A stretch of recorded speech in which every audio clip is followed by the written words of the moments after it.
Second world war के बाद दुनिया बहुत बदल गई है।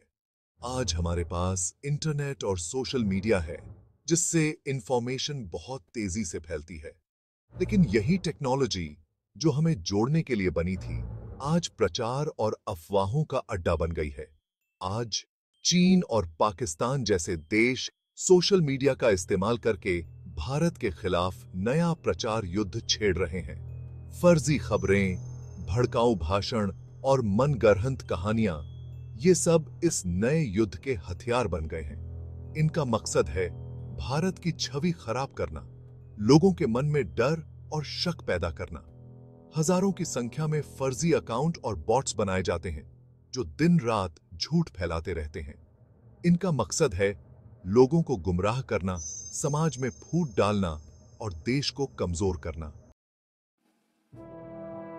नमस्कार दोस्तों, आज हम बात करेंगे सेकेंड वर्ल्ड वॉर के समय जर्मन प्रचार की। ये जानना बहुत जरूरी है कि कैसे एक झूठ बार बार बोलने से सच लगने लगता है। जर्मन प्रचार मशीन ने यही किया था। आजकल इंफॉर्मेशन बहुत तेजी से फैलती है और ये समझना जरूरी है कि कैसे ये हमारी सोच को बदल सकती है। तो चलिए मेरे साथ इस सफर पर चलते हैं और समझते हैं कि कैसे प्रचार का जाल बुना जाता है।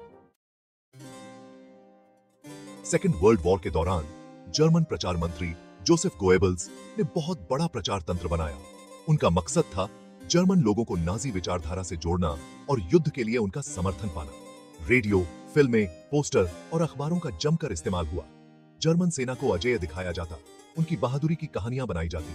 वहीं दुश्मन देशों, खासकर यहूदियों को बुरा और खतरनाक बताया जाता। इस प्रचार का असर इतना गहरा हुआ कि जर्मन लोग नाजी विचारधारा में पूरी तरह से डूब गए। उन्हें यकीन हो गया कि जर्मनी दुनिया का सबसे ताकतवर देश है और हिटलर ही उनके सच्चे नेता हैं। ये प्रचार जर्मनी की जीत का एक बड़ा कारण बना।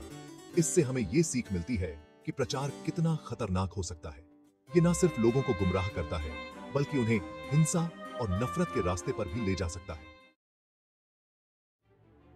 जब जर्मनी ने सोवियत संघ पर हमला किया, तो शुरुआत में उसे थोड़ी कामयाबी मिली।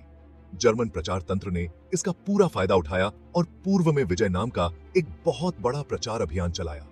जर्मन लोगों को बताया गया कि सोवियत संघ कमजोर है और जल्द ही हार मान लेगा। जर्मन सेना की छोटी मोटी जीत को बहुत बड़ा करके दिखाया जाता और उनकी हार का जिक्र तक नहीं होता था। स्टेलिनग्राद की लड़ाई, जहां जर्मनी को बहुत नुकसान हुआ, उसे एक छोटी सी बाधा बताया गया। जर्मन लोगों को यकीन दिलाया गया कि जल्द ही जर्मनी की सेना पूरी दुनिया पर राज करेगी। लेकिन सच्चाई कुछ और ही थी। जर्मन सेना को बहुत नुकसान हो रहा था। लाखों सैनिक मारे जा रहे थे और ठंड और भूख से परेशान थे। लेकिन जर्मन प्रचार तंत्र ने यह सब छुपा लिया। वे लगातार झूठ बोलते रहे और जर्मन लोगों को अंधेरे में रखते रहे। पूर्व में विजय अभियान से हमें यह सीख मिलती है कि प्रचार कैसे सच्चाई को बदलकर पेश कर सकता है। सेकेंड वर्ल्ड वॉर के बाद दुनिया बहुत बदल गई है। आज हमारे पास इंटरनेट और सोशल मीडिया है, जिससे इंफॉर्मेशन बहुत तेजी से फैलती है। लेकिन यही टेक्नोलॉजी जो हमें जोड़ने के लिए बनी थी, आज प्रचार और अफवाहों का अड्डा बन गई है। आज चीन और पाकिस्तान जैसे देश सोशल मीडिया का इस्तेमाल करके भारत के खिलाफ नया प्रचार युद्ध छेड़ रहे हैं। फर्जी खबरें, भड़काऊ भाषण और मनगढ़ंत कहानियां, ये सब इस नए युद्ध के हथियार बन गए हैं। इनका मकसद है भारत की छवि खराब करना, लोगों के मन में डर और शक पैदा करना। हजारों की संख्या में फर्जी अकाउंट और बॉट्स बनाए जाते हैं, जो दिन रात झूठ फैलाते रहते हैं। इनका मकसद है लोगों को गुमराह करना, समाज में फूट डालना और देश को कमजोर करना। यह एक नया खतरा है, जिससे निपटने के लिए हमें तैयार रहना होगा। हमें यह समझना होगा कि सोशल मीडिया पर दिखने वाली हर बात सच नहीं होती। हमें अपनी सोच का इस्तेमाल करना होगा, खबरों की सच्चाई की जांच करनी होगी और अफवाहों से खुद को बचाना होगा। भारत एक आजाद और सभी धर्मों को मानने वाला देश होने के नाते हमेशा से ही दुष्प्रचार अभियानों का निशाना रहा है। इसकी विविधता और एकता को कमजोर करने के लिए कई बार झूठी खबरें फैलाई जाती हैं। खास तौर पर चीन और पाकिस्तान जैसे देश भारत की छवि खराब करने और उसकी तरक्की को रोकने के लिए लगातार झूठे प्रचार का सहारा लेते हैं। ये देश भारत के खिलाफ दुष्प्रचार फैलाने के लिए हर संभव प्रयास करते हैं। कभी कश्मीर मुद्दे पर झूठ फैलाया जाता है, तो कभी भारत के अंदरूनी मामलों में दखल देने की कोशिश की जाती है। ये झूठे प्रचार भारत की अखंडता और संप्रभुता को चुनौती देने के लिए रचे जाते हैं।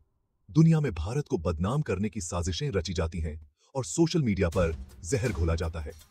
सोशल मीडिया प्लेटफॉर्मों का उपयोग करके ये ताकतें झूठी खबरें और अफवाहें फैलाती हैं। इन दुष्प्रचार अभियानों का मकसद साफ है, भारत को अस्थिर, खराब और अविश्वसनीय दिखाना। वे चाहते हैं कि भारत की छवि अंतर्राष्ट्रीय स्तर पर धूमिल हो जाए। वे चाहते हैं कि दुनिया भारत को एक असफल राष्ट्र के रूप में देखे, जिससे दुनिया में भारत का मान कम हो। यह भारत की प्रगति और विकास को रोकने का एक प्रयास है। यह बहुत ही शर्मनाक और गलत है कि कुछ ताकतें अपने फायदे के लिए सच्चाई को कुचलने और लोगों को गुमराह करने में कोई कसर नहीं छोड़ते। वे लोगों के मन में संदेह और अविश्वास पैदा करने की कोशिश करते हैं, लेकिन हमें इनके मंसूबों को कामयाब नहीं होने देना है। हमें एकजुट होकर इन झूठे प्रचारों का मुकाबला करना होगा। हमें सच को सामने लाना होगा और लोगों को जागरूक करना होगा। सही जानकारी और तथ्यों को फैलाना हमारी जिम्मेदारी है। हमें याद रखना होगा कि एक झूठ 100 बार बोलने से सच नहीं बन जाता। सच की हमेशा जीत होती है और हमें इसे साबित करना होगा। आज के समय में पाकिस्तान ने भारत के खिलाफ एक नया मोर्चा खोला है, साइबर युद्ध का मोर्चा।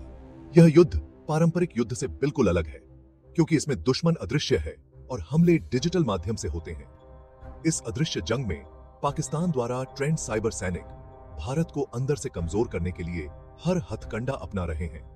ये सैनिक अत्याधुनिक तकनीक का इस्तेमाल करते हुए भारत के महत्वपूर्ण संस्थानों और व्यक्तियों को निशाना बना रहे हैं। ये साइबर सैनिक सोशल मीडिया पर फर्जी अकाउंट और बॉट्स के जरिए भारत विरोधी बातें फैलाते हैं। वे झूठी खबरें और गलत जानकारी फैलाकर लोगों के मन में भ्रम और असंतोष पैदा करने की कोशिश करते हैं। इनका मकसद है भारतीय समाज में फूट डालना, धर्म और जाति के आधार पर लोगों को भड़काना और अशांति पैदा करना। वे समाज के विभिन्न वर्गों के बीच नफरत और अविश्वास की भावना को बढ़ावा देते हैं। ये साइबर सैनिक फर्जी खबरें, भड़काऊ तस्वीरें और मनगढ़ंत वीडियो शेयर करके लोगों को गुमराह करने की कोशिश करते हैं।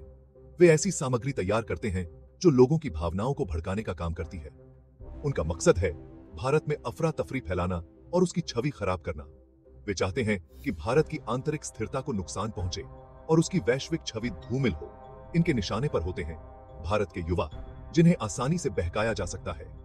युवा पीढ़ी को गुमराह करना उनके लिए सबसे आसान तरीका है, क्योंकि वे सोशल मीडिया पर अधिक सक्रिय होते हैं। सोशल मीडिया के जरिए ये नौजवान पीढ़ी के मन में भारत विरोधी भावनाएं भरने की कोशिश करते हैं। वे युवाओं को भड़काने के लिए विवादास्पद पोस्ट और वीडियो का सहारा लेते हैं। यह एक बड़ा खतरा है, जिसके प्रति हमें सावधान रहने की जरूरत है। हमें इस खतरे को समझना होगा और इसके खिलाफ सतर्क रहना होगा। हमें इन साइबर हमलों का मुंहतोड़ जवाब देना होगा। इसके लिए हमें अपनी साइबर सुरक्षा को मजबूत करना होगा और विशेषज्ञों की मदद लेनी होगी। हमें खुद को साइबर सुरक्षा के प्रति जागरूक करना होगा, फर्जी खबरों को पहचानना होगा और इन साइबर सैनिकों के मंसूबों को नाकाम करना होगा। इसके लिए हमें सामूहिक प्रयास करने होंगे और एकजुट होकर इस चुनौती का सामना करना होगा। दोस्तों, जैसा कि हमने देखा, सूचना युद्ध कोई नई बात नहीं है, लेकिन आजकल ये और भी खतरनाक हो गया है। सोशल मीडिया के जमाने में जहां खबरें बिजली की तरह फैलती हैं, झूठ और सच में फर्क करना मुश्किल हो गया है। हमें यह समझना होगा कि सूचना युद्ध एक नया युद्ध क्षेत्र है, जहां हर कोई एक सिपाही है। हमें अपनी जिम्मेदारी समझनी होगी और खुद को इस युद्ध के लिए तैयार करना होगा। हमें अपनी सोच को अपना हथियार बनाना होगा, खबरों की सच्चाई की जांच करनी होगी और अफवाहों से खुद को बचाना होगा। याद रखें,